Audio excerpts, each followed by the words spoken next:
ये तस्वीरें हैं पिछले दिनों हुए मेनपाट महोत्सव की। राज्य के शिमला कहे जाने वाले मेनपाट में संस्कृति को बढ़ावा देने के लिए संस्कृति विभाग यहाँ हर साल महोत्सव करता है। इस बार यहाँ अलग ये रहा कि मेला स्तर पर बाकी स्टॉलों के साथ बार की अनुमति भी दी गई थी। यहाँ पहुँचने वाले लोग नाच गाने के साथ शराब का भी लुत्फ उठाते नजर आए। लेकिन इस मामले में निशाने पर आए संस्कृति मंत्री ये दलील दे रहे हैं कि मेनपाट महोत्सव का आयोजन कोई सत्यनारायण की कथा नहीं थी जिसमें लोग भक्ति में लीन होते। संस्कृति मंत्री अमरजीत भगत ने तो मेनपाट महोत्सव की तुलना गोवा और थाईलैंड से भी कर डाली। सत्यनारायण की कथा में जैसे बैठे रहते हैं और उसमें पूरे वहाँ पर चालीसा पढ़ें जा कर के, तो ये तो सोचना गलत है ना। चाहे कोई गोवा जाता है, कोई उत्तराखंड जाता है, कोई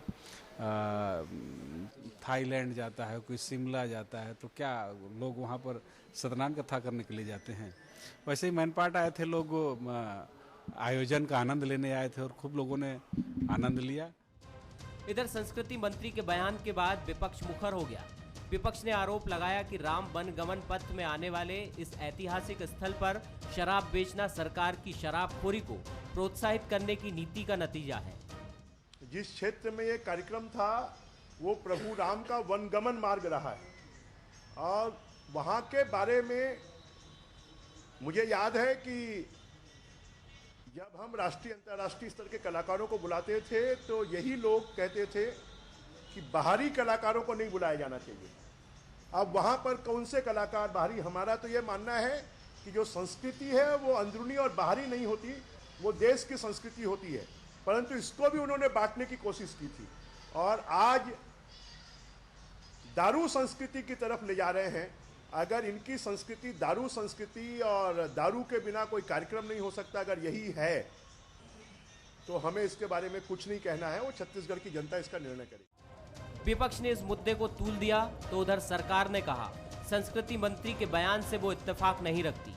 सरकार के प्रवक्ता का कहना है कि शराब वितरण बिक्री को लेकर जिला प्रशासन को विशेष सतर्कता बरतने की जरूरत थी। मेनपाट का उत्सव था, वहाँ अगर इस तरीके से हुआ, लेकिन जिस तरीके से मीडिया में आया, मुझे ऐसा लगता है कि जिला प्रशासन को देखना भी चाहिए और नियंत्रण करना चाहिए और कार्रवाई भी करना चाहिए। वैसे तो सरकार का छत्तीसगढ़ में पर्यटन और संस्कृति को बढ़ावा देने पर जोर रहा है, लेकिन मेनपाट महोत्सव की व्यवस्था ने सरकार को कटघरे में खड़ा कर दिया है। सरकार शराबबंदी और स्थानीय कलाकारों को बढ़ावा देने की नीति पर चल रही है, लेकिन इन दोनों ही बातों पर मेनपाट महोत्सव के आयोजन से सवाल खड़े हो गए हैं। रही सही कसर मंत्री जी के बयान ने पूरी कर दी। मोहन तिवारी, बंसल न्यूज, रायपुर। नमस्कार, मैं हूं आपके साथ सुहेल खान। हमारा आज का मुद्दा है मेनपाट में ठाठ। पिछले दिनों हुआ मेनपाट महोत्सव एक बार फिर चर्चा में है। कार्यक्रम के दौरान ही भोजपुरी कलाकार खेसारी लाल यादव के शो में लाठीचार्ज तक देखने को मिला। पुलिस पब्लिक में भिड़ंत हुई। शो के दौरान खूब कुर्सियां भी चली। ये विवाद तो तब खत्म हो गया, लेकिन अब एक नया सियासी विवाद खड़ा हो गया है। कार्यक्रम के दौरान नाच गाना और शराबखोरी को लेकर अब विपक्ष सवाल उठा रहा है और उसके बाद मंत्री जी ने जो जवाब दिया वो भी सरकार के लिए मुश्किलों भरा रहा है। सरकार को इससे किनारा करना पड़ा। आज का मुद्दा में चर्चा मेनपाट महोत्सव को लेकर ही करेंगे। मिलिए मेरे साथ जुड़े मेहमानों से। धनंजय ठाकुर साहब मेरे साथ जुड़े हैं, प्रवक्ता हैं कांग्रेस के, बहुत स्वागत है। मुकेश शर्मा साहब नेता हैं बीजेपी के, मुकेश साहब बहुत स्वागत है। ईवी मुरली साहब जाने माने पत्रकार हैं और आज वरिष्ठ पत्रकार की श्रेणी में हम उन्हें रखते हैं, हमारे साथ जुड़े हुए हैं। ईवी मुरली साहब, आपके ओपनिंग कमेंट से शुरू करना चाहूंगा। दरअसल मेनपाट महोत्सव है क्या? किस तरह से आप इसे देखते हैं? क्या ये संस्कृति से जुड़ा है? क्या ये परंपराओं से जुड़ा है? और अब एक शराबखोरी जैसा मुद्दा इस पूरे मेनपाट महोत्सव पर ही सवाल खड़े कर रहा है।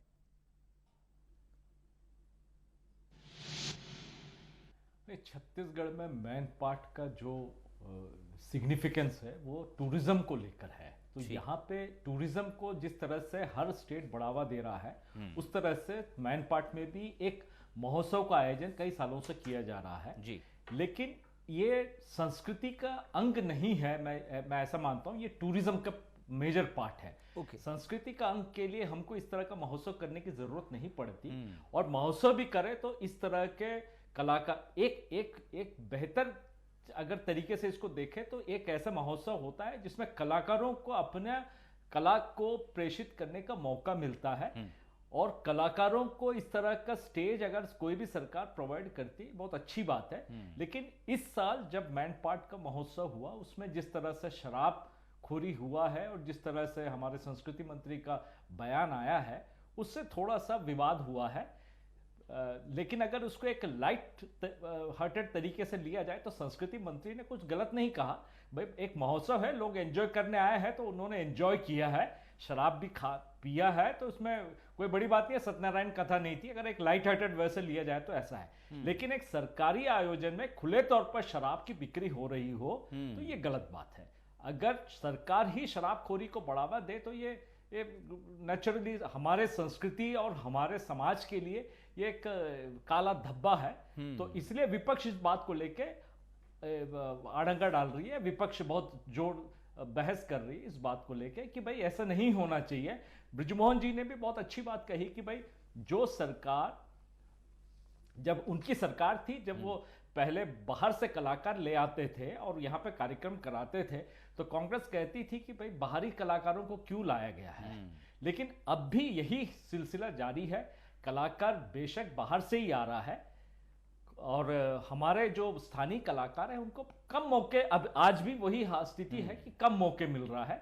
हमें चाहिए कि इस तरह के जो महोत्सव होता है जो अन्य प्रदेशों में होता है कि वहां के स्थानीय कलाकारों को भरपूर मौका मिलता है, वैसे ही हमारे प्रदेश में भी जब किस तरह का कार्यक्रम होता है तब उनको स्थानीय कलाकारों को भरपूर मौका मिलना चाहिए। और रही बात संस्कृति मंत्री को इस तरह का बयानबाजी गोवा और थाईलैंड से कंपेयर करने का, अगर सही मायने में देखा जाएगा तो इस तरह के एक बयान उनको देना नहीं चाहिए था।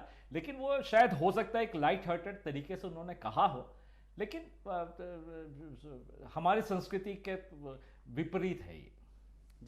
जब आप सार्वजनिक जीवन में होते हैं तो फिर आपको बहुत तोल मोल कर बोलना होता है, क्योंकि आपके शब्दों को तौलने के लिए, नापने के लिए विपक्ष मौजूद रहता है। धनंजय ठाकुर साहब, कुछ बातें ईवी मुरली साहब ने कही और यकीनन आपने भी सुनी होंगी। सवाल कई तरह के खड़े हो रहे हैं। जब आप विपक्ष में थे तो आप कलाकारों को लेकर सवाल उठाते थे, अब जब आप सत्ता में हैं तो वही सब कुछ हो रहा है। और दूसरी गंभीर बात जो कही, ठीक है पर्यटन के लिहाज से आप कुछ ऐसी चीज़ें हैं जिनको परमिट कर सकते हैं, लेकिन सरकारी परमिट पर शराब बेचना क्या ज़रूरी था?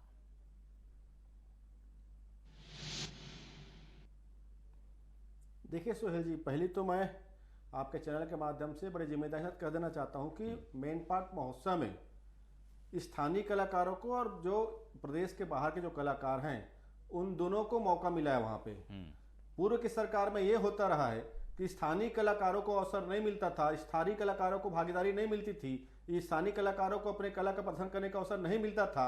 पूरे जो कितने भी कलाकार होते थे वो छत्तीसगढ़ के बाहर के होते थे, वो कलाकारों को मिलता। ये दोनों चीजें बेसिक बहुत अंतर आपको बता देना चाहता हूँ। निश्चित तौर पर यहाँ भी कलाकार बाहर से बुलाए गए थे, लेकिन जितना स्थानीय कलाकारों को महत्व मिला है बराबर की भागीदारी दोनों की है। दूसरी बात, वहां पे ऐसा कोई काम नहीं हुआ जिसकी विरोध किया जाए।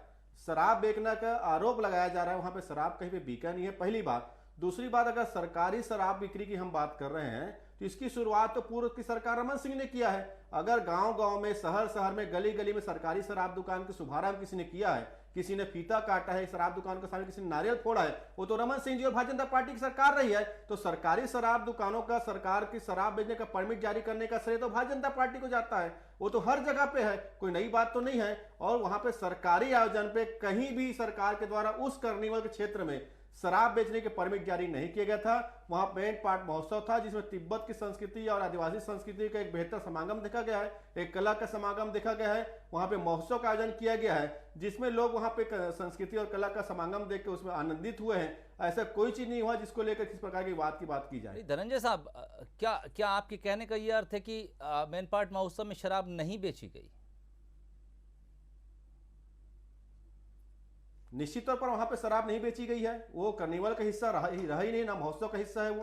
और मैंने कहा ना, सरकारी शराब दुकान को खोलने का श्रेय तो रमन सिंह जी को जाता है, भारतीय जनता पार्टी को जाता है। आज छत्तीसगढ़ में जितने भी शराब दुकान है जिसमें छत्तीसगढ़ शासन लिखा हुआ है, उनके उपक्रम तो रमन सिंह के देन है वो। ठीक है, उन्होंने सरकारी दुकानें खोली और अब आप उसको कंटिन्यू कर रहे हैं। मुकेश शर्मा साहब, धनंजय साहब आपके साथ स्टूडियो में मौजूद हैं और शायद मुझे रिपीट करने की जरूरत नहीं कि क्या कुछ उन्होंने कहा है। शराब तो बिकी ही नहीं, तो क्या फिर ये मुद्दा खत्म कर दिया जाए?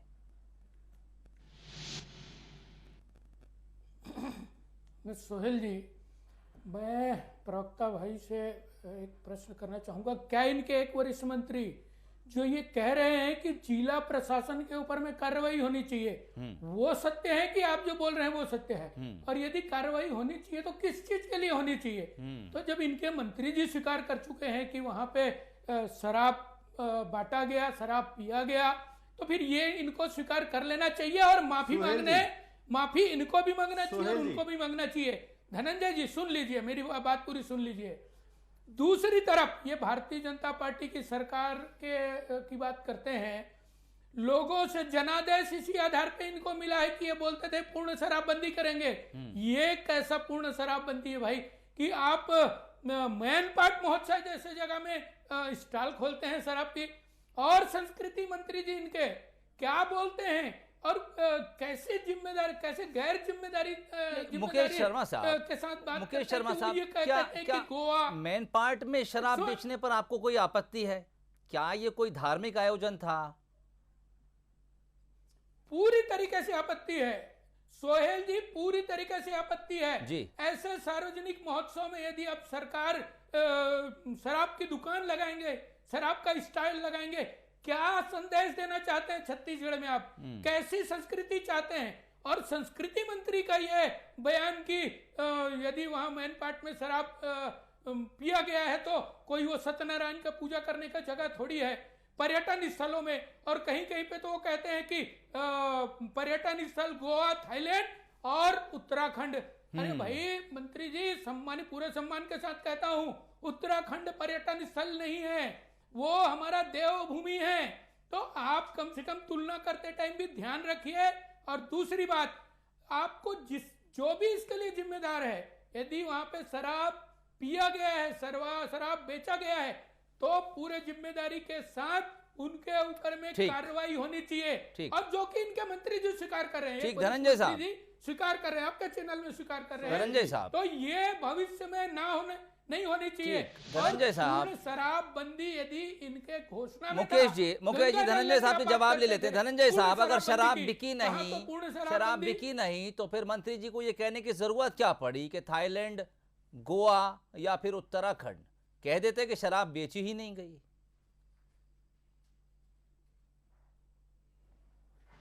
देखिए, मंत्री जी ने जो बयान आपके चैनल में चला है उसमें कहीं भी शराब का जिक्र मंत्री जी ने नहीं कहा। आप स्पष्ट आप एक बार दोबारा रिपीट करके देख लीजिए। और हमारे जो सरकार के प्रवक्ता हैं माननीय मंत्री रविंद्र चौबे जी ने भी कहा कि अगर उस क्षेत्र में शराब बिकी होगी तो जिला प्रशासन को उसमें कार्रवाई करनी चाहिए थी। मैंने स्पष्ट कहा है कि मेन पार्ट महोत्सव का हिस्सा नहीं रहा है शराब बिक्री। मैंने एक दो चीज कहा है आपसे, शराब की दुकान पहले से वहां पे खुली हुई है। किसने खोला? रमन सिंह की सरकार ने खोला। सरकारी शराब दुकान के द्वारा, इनकी सरकार के द्वारा हुआ। वहां शराब की दुकान नहीं है, मैंने ऐसा नहीं कहा है। लेकिन मैन पार्ट महोत्सव जहां पे हुआ, उस महोत्सव के आयोजन का हिस्सा वो शराब नहीं था या शराब बेचना नहीं था। दूसरी बात, कहीं भी संस्कृति मंत्री जी ने ऐसा कुछ नहीं कहा कि शराब से उसकी तुलना की जाए। तीसरी बात, अभी भारतीय जनता पार्टी के प्रवक्ता मित्र मुकेश शर्मा जी को मैं सुन रहा था, मंत्री जी ने अगर गोवा का जिक्र कर दिया, भारत में ही गोवा है, एक पर्यटन स्थल है, एक टूरिज्म है, इसको लेकर पता नहीं भारतीय जनता पार्टी के मित्रों के मन में क्या चीज बैठा हुआ है कि मैन पार्ट का तुलना गोवा से मत करिए। इनको स्पष्ट करना चाहिए गोवा को लेकर क्या सोचते हैं, क्या इनकी सोच है, इनकी सोच में क्या बैठा हुआ है, ये स्पष्ट करें आपके चैनल के माध्यम से।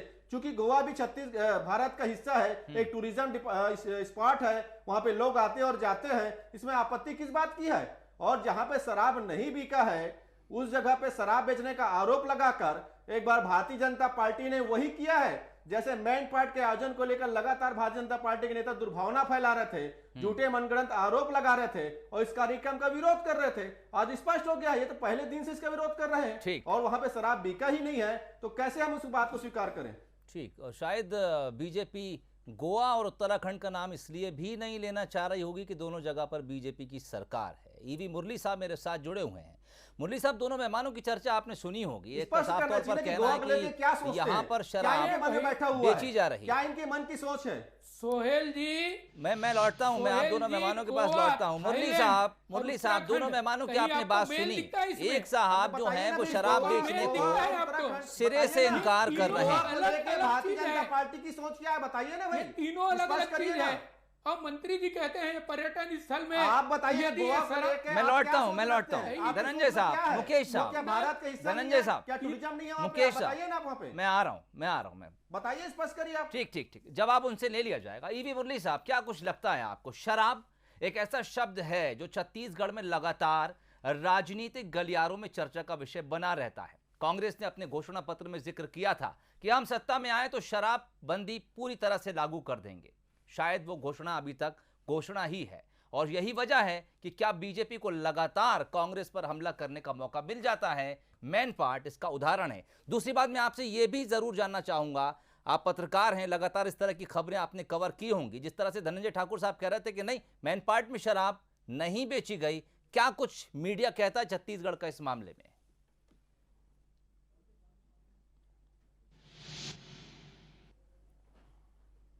सोहेल साहब, धनंजय सिंह का जो कहना है, हमारे कांग्रेस के वरिष्ठ प्रवक्ता है, कि वहां पे शराब नहीं बेची गई, लेकिन शराब जो बिक रहा है वो दुकान से बिक रहा है जी, जिसको ऑलरेडी परमिट जारी किया गया है, और वो परमिट जो है भारतीय जनता पार्टी के शासन में ही जारी हुआ है। उस समय से खुला है। उनका कहना बिल्कुल ठीक है, लेकिन ये सरकार में उस परमिट को रिन्यू किया है। तो यदि कांग्रेस सरकार चाहती तो कांग्रेस सरकार उस परमिट को कैंसिल कर सकता था। जब इन्होंने चुनाव का मैनिफेस्टो बनाया उसमें पूर्ण शराबबंदी की बात कही थी, लेकिन पूर्ण शराबबंदी हो नहीं पाई। उसके पीछे बहुत से सोशल इकोनॉमिक रीजंस है, क्योंकि कोई भी सरकार यदि शराब बंदी की बात करता है तो लेकिन उसमें इनको यह देखना है कि करीब करीब 4,000 करोड़ का आमदनी रेवेन्यू जो है केवल एक्साइज से होता है, शराब बिक्री से होता है। यदि ये 4,000 करोड़ का जो रेवेन्यू सरकार को मिलती है वो एकाएक अगर बंद होता है तो बहुत सारे विकास कार्य में बाधे आएंगे। तो लेकिन मैनिफेस्टो जब बनाते वक्त उन्होंने इस बात के लिए उन्होंने बहुत गहरा विचार नहीं किया। उन्होंने मैनिफेस्टो बना दिया ये सोचकर कि ये एक बहुत अच्छा मुद्दा है जिसको लेके सरकार में वापसी के एक मौका मिल सकता है। भारतीय जनता पार्टी के शासन में भी शराब जो बिक्री हो रहा था उसमें काफी आमदनी हो रही थी और लोग बहुत परेशान थे, खासकर महिलाएं जो गांव में रहते हैं, महिलाओं को बहुत परेशानी थी। तो उसको रोकने के लिए, शराबबंदी को रोकने के लिए बहुत से प्रयास किए, लेकिन ये कभी छत्तीसगढ़ में हुआ नहीं। पूरी तरह से शराबबंदी कभी हो नहीं पाया और मुझे नहीं लगता कि आने वाले समय में भी ये तुरंत बंद होगी। तो जो शराब को लेकर जो समस्या है, जो शराब को लेकर जिस तरह से हवा बना रही है भारतीय जनता पार्टी भी, भारतीय जनता पार्टी को भी समझना है कि उनके 15 साल के कार्यकाल में उन्होंने कभी भी शराबबंदी नहीं की।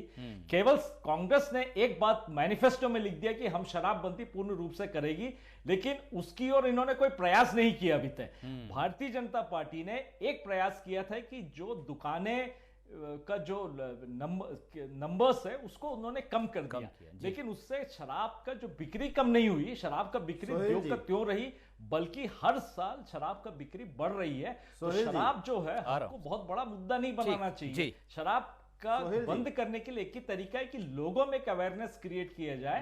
यदि जब तक ये लोगों में अवेयरनेस क्रिएट नहीं करेंगे तब तक शराब तो बिकेगी ही। यदि आप बंद करोगे तो भी बिकेगी, नहीं बंद करोगे तो बिकना ही बिकना है। लेकिन इसमें एक नुकसान होगा कि सरकार को जो रेवेन्यू आ रही है वो मार खा जाएगा। सरकारी खजाने का एक बड़ा हिस्सा जो है वो इस मिलजुल के शराब के बिकने से जो टैक्स जमा होता है उससे आता है। और शायद अब मौजूदा दौर में और कोरोना काल के बाद तो खासकर शायद ही कोई सरकार ये हिम्मत दिखा पाए कि वो शराब जैसी चीज को बंद कर, छत्तीसगढ़ की मिसाल ले तो 4,000 करोड़ का नुकसान उठाए। तो ये भूल जाइए कि पेट्रोल डीजल अब सस्ता भी होगा या फिर शराब कहीं बंद भी होगी। धनंजय साहब क्या कुछ कह रहे थे आप?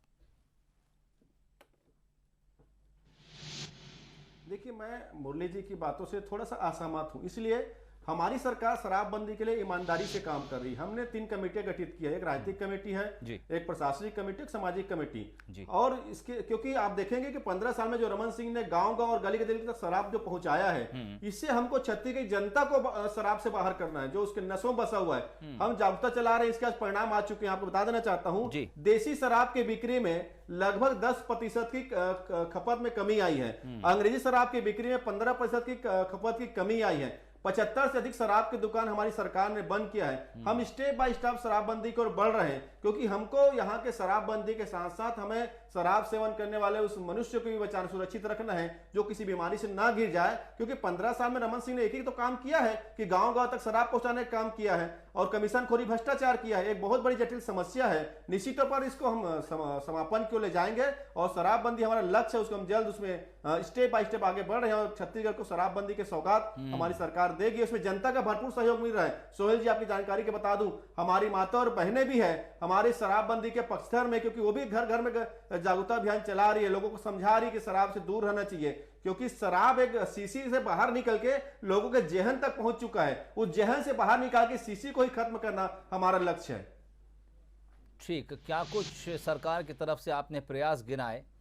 उसका जवाब मुकेश शर्मा साहब से लेते, लेकिन शायद उनका फ़ोन इस वक्त कट गया। हम दोबारा जोड़ने की कोशिश करेंगे। ईवी मुरली साहब, धनंजय ठाकुर साहब आपके भी कुछ बातों से असहमत नज़र आ रहे थे। मैं चाहूँगा कि बतौर पत्रकार जो कुछ आंकड़े वो पेश कर रहे हैं छत्तीसगढ़ के लिहाज से, क्या कुछ आप देखते हैं सियासी गलियारों में?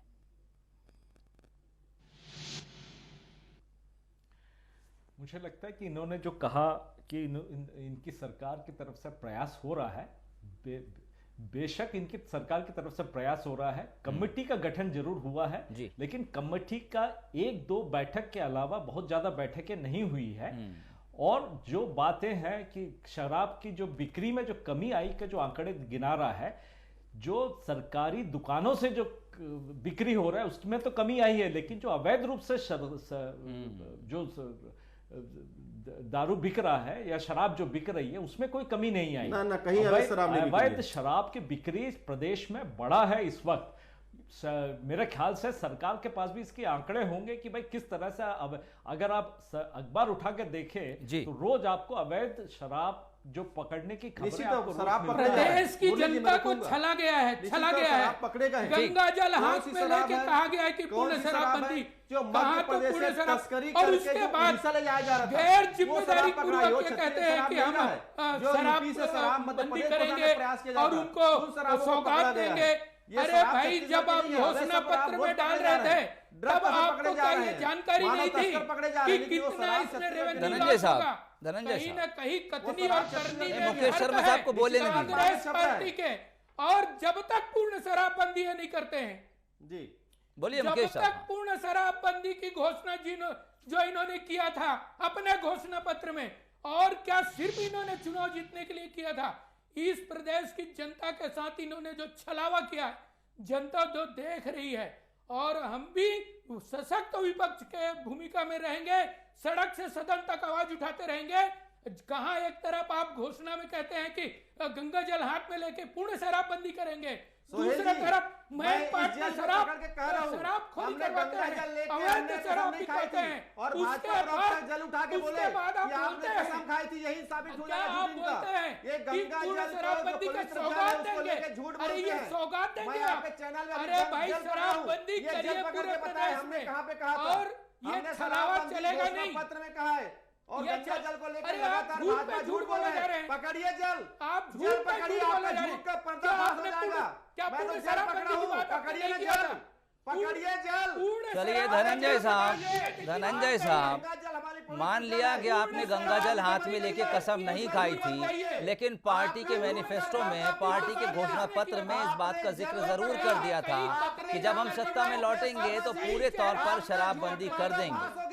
गंगा जल हाथ में लेकर कसम तो नहीं खाई, लेकिन राजनीतिक कसम जरूर खाई। और फिलहाल विपक्ष छोटा ही सही, लेकिन एक सत्ता का लंबा अनुभव रखता है, इसलिए आपने अपने घोषणा पत्र में जिस शराबबंदी का जिक्र किया, जब तक आप सत्ता चलाते रहेंगे विपक्ष शायद इस मुद्दे को उतनी ही मजबूती के साथ उठाता रहेगा।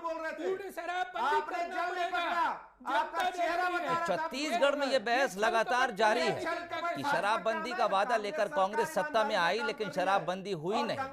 और कांग्रेस का कहना है कि दरअसल शराबबंदी के लिए प्रयास किए जा रहे हैं। आप दोनों मेहमानों का बहुत शुक्रिया, साथ ही ईवी मुरली साहब आपका बहुत शुक्रिया हमारे साथ इस चर्चा में जुड़ने के लिए। तो छत्तीसगढ़ में यह बहस जारी है कि शराबबंदी होगी या नहीं होगी, कांग्रेस अपना वादा निभाएगी या नहीं निभाएगी। कांग्रेस के अपने तर्क हैं तो बीजेपी के अपने तर्क हैं। फैसला क्या कुछ होगा ये जनता करेगी आने वाले चुनाव में। बहुत शुक्रिया, इजाजत दीजिए, नमस्कार।